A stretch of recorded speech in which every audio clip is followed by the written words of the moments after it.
ಆಯ್ತಾ? ಈಗ ಧರ್ಮಸ್ಥಳ ಬಿಜೆಪಿ ಅವರ ಸ್ವತ್ತಲ್ಲ, ಅದೊಂದು ಸಾರ್ವಜನಿಕ ಕೇಂದ್ರ ಅಂತೇಳಿ ಡಿ ಕೆ ಶಿವಕುಮಾರ್ ಅವರು ಹೇಳ್ತಾರೆ. ನಾವೆಲ್ಲ ನಮ್ಮ ಸ್ವತ್ತು ಅಂತ ಹೇಳಿವಿ. ನೀವು ಸಮಸ್ತ ಹಿಂದೂ ಸಮಾಜದ ಸ್ವತ್ತಿನೊಳಗ ನೀವು ಈಗ ಕೈ ಹಾಕುವಂಥ ಪ್ರಯತ್ನವನ್ನು ಮಾಡ್ತಾ ಇದ್ದೀರಿ. ನೀವು ನಮ್ಮ ದೇಶದ ವಿವಿಧ ಗುಡಿ ಗುಂಡಾರಗಳ ದುಡ್ಡನ್ನು ಹೊಡೆಯುವ ಪ್ರಯತ್ನವನ್ನು ಮಾಡಿದ್ದೀರಿ. ಮತ್ತು ನಿಮ್ಗೆ ಭಯೋತ್ಪಾದಕರು, ಕುಕ್ಕರ್ ಬ್ಲಾಸ್ಟ್ ಮಾಡಿದಂಥ ಭಯೋತ್ಪಾದಕರು ನಿಮ್ಗೆ ಬ್ರದರ್ಸ್ ಆಗ್ತಾರೆ. ನಿಮಗೆ ಮುಸ್ಲಿಂ ಲೀಗಿನ ಜೊತೆಗೆ ಸಂಪರ್ಕ, SDPI ಜೊತೆಗೆ ಸಂಪರ್ಕ, PFI ಜೊತೆಗೆ ಸಂಪರ್ಕ ನಿಮಗೆ ಭಾಳ ಸಂತೋಷ ಆಗ್ತದೆ. ಯಾವನೋ ಒಬ್ಬವ ಅಯೋಗ್ಯ ಬಂದು ಕೊಟ್ಟ ಅಂದ್ರೆ ಅದಕ್ಕೆ ಒಂದು ಏನದ ಇದು ರಚನೆ ಮಾಡ್ಯಾರಲ್ಲ, SIT ರಚನೆ ಮಾಡೋದು, ಇಲ್ಲ 164 ಕೊಟ್ಟಾನಂತ ಅನ್ನೋದು. ಆ ಬಾಹುಬಲಿ ಬೆಟ್ಟ ತೆಗೆದ ನಾಚಿಗೆ ಬರೋದಿಲ್ಲ ನಿಮಗೆ. ಯಾರ ಬಗ್ಗೆ ಮಾತಾಡ್ತಾ ಇದ್ದೀರಿ ನೀವು?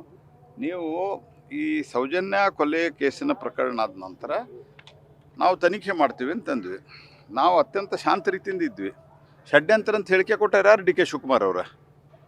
ಯಾರ ಬಗ್ಗೆ ಮಾತಾಡ್ತಾ ಇದ್ದೀರಿ ನೀವು? ಇಲ್ಲೇನಾಗ್ಯದ, ಎರಡೂ ಕಡೆ ಎರಡೂ ದಂಡದ ದಡಿಯ ಮೇಲೆ ಕಾಲಿಟ್ಟು ಹೋಗುವಂಥ ಪ್ರಯತ್ನವನ್ನು ಡಿ ಕೆ ಶಿವಕುಮಾರ್ ಮಾಡ್ತಾ ಇದ್ದಾರೆ. ಆದರೆ ನೀವು ಭಯೋತ್ಪಾದಕರಿಗೆ ಸಿಂಪಥೆಟಿಕ್ ಆಗಿ ನೀವು ಸ್ಟೇಟ್ಮೆಂಟ್ ಕೊಟ್ಟಿರೋದು, ನೀವು ಮತ್ತು ಸೋನಿಯಾ ಗಾಂಧಿಯವರು ಹಿಡ್ಕೊಂಡು ಮತ್ತು SDPIದವ್ರ ಮೇಲಿಂದ ಕೇಸು, PFI ಅವ್ರ ಮೇಲೆ ಕೇಸು ವಾಪಸ್ ತೆಗೆದಿರೋದು ಜನ ಮರ್ತಿಲ್ಲ.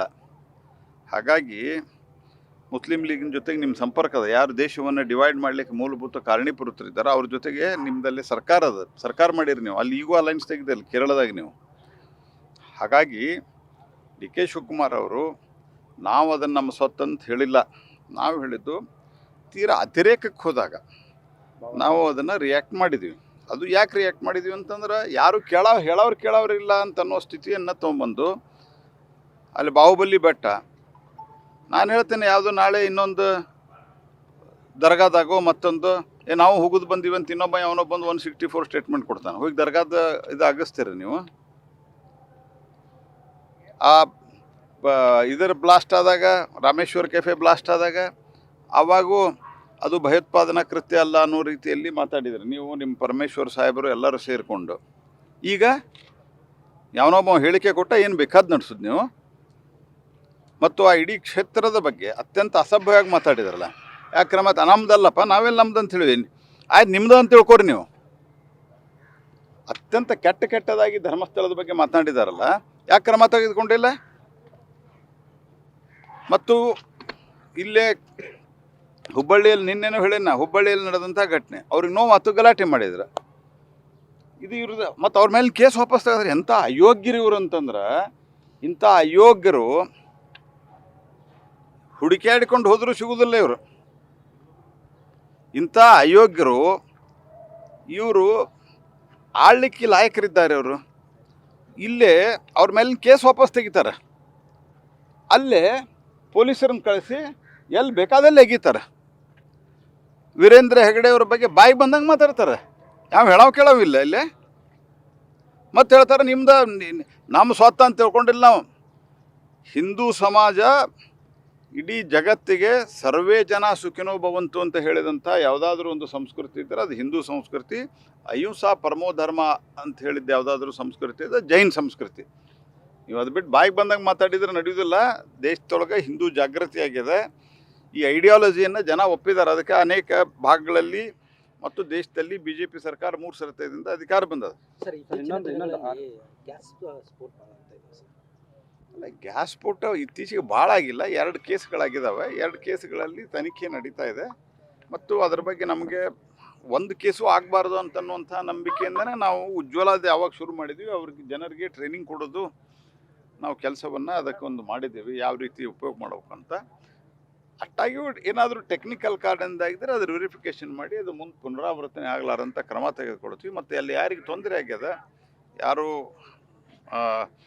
ಇತ್ತೀಚೆಗೆ ಒಂದು ಘಟನೆ ಒಳಗೆ ಒಬ್ಬರು ನಿಧನರಾಗಿದ್ದಾರೆ, ಅವರಿಗೆ ಪರಿಹಾರ ಕೊಡಿಸ್ಲಿಕ್ಕೆ ನಾನು ಆಲ್ರೆಡಿ ಕ್ರಮ ಸರ್, ಕೈಗೊಂಡಿದ್ದೀನಿ. ನಿನ್ನೆ ಪ್ರಧಾನಿಯವರು RSS ಬಗ್ಗೆ ಒಂದು ಒಳ್ಳೆಯ ಅಭಿಪ್ರಾಯಗಳನ್ನು ವ್ಯಕ್ತಪಡಿಸಿದ್ದಾರೆ. ಅದಕ್ಕೆ ಕಾಂಗ್ರೆಸ್ನವರು ವಿರೋಧ ಪಡಿಸ್ತಾ ಇದ್ದಾರೆ. ಸ್ವತಂತ್ರ ಹೋರಾಟದಲ್ಲಿ ಒಬ್ಬರಾದ್ರೂ RSS ಅವರು ಇದ್ರಾ, ಏನಾದ್ರು ಇದ್ರಾ? ನೋಡ್ರಿ, ಎರಡು ಸಂಗತಿ. ಒಂದನೇದ್ದು, ಅವರಿಗೆ ಇತಿಹಾಸ ಗೊತ್ತಿಲ್ಲ. ಡಾಕ್ಟರ್ ಕೇಶವ್ ಬಲರಾಮ್ ಹೆಡ್ಗೇವಾರ್ ಅವರು ಸಂಘದ ಸಂಸ್ಥಾಪಕರು.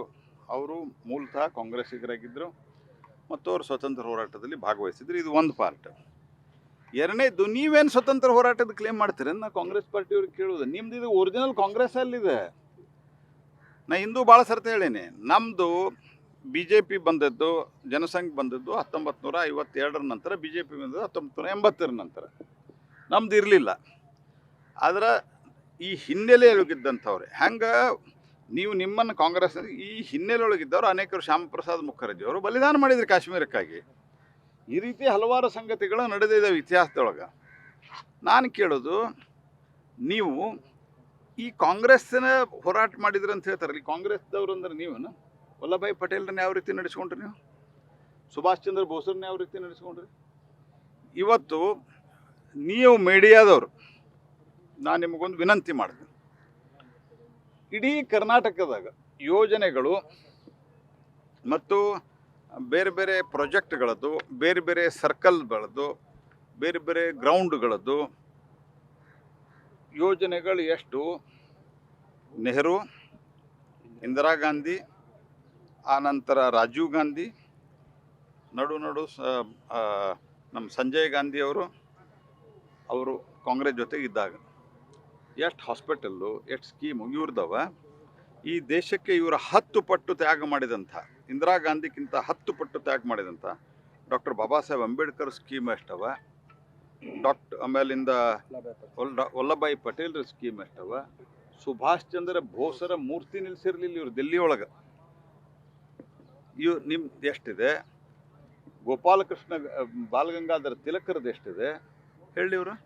ಅಂದರೆ ಇವ್ರದ್ದು ಒಂದು ಖಂದಾನಕ್ಕೆ ಬರೆದು ಕೊಟ್ಟಿಲ್ಲ. ಇದು ಕಾಂಗ್ರೆಸ್ ಅಂದ್ರೆ ನಿಮ್ಮದು ಒರಿಜಿನಲ್ ಕಾಂಗ್ರೆಸ್ ಅಲ್ಲ. ನೀವು ಈ ಕೂತಂಥವರು ಯಾರ್ದೋ ಹಳೆ ಕಾಂಗ್ರೆಸ್ ಏನದಲ್ಲ, ಹಳೆ ಕಾಂಗ್ರೆಸ್ಸಿನ ಒರಿಜಿನಲ್ ಕಾಂಗ್ರೆಸ್ಸಿನ ಅದರ ಕಬಳಿಸ್ಕೊಂಡು ಕೂತೀರಿ ನೀವು. ಒಂದು ರೀತಿ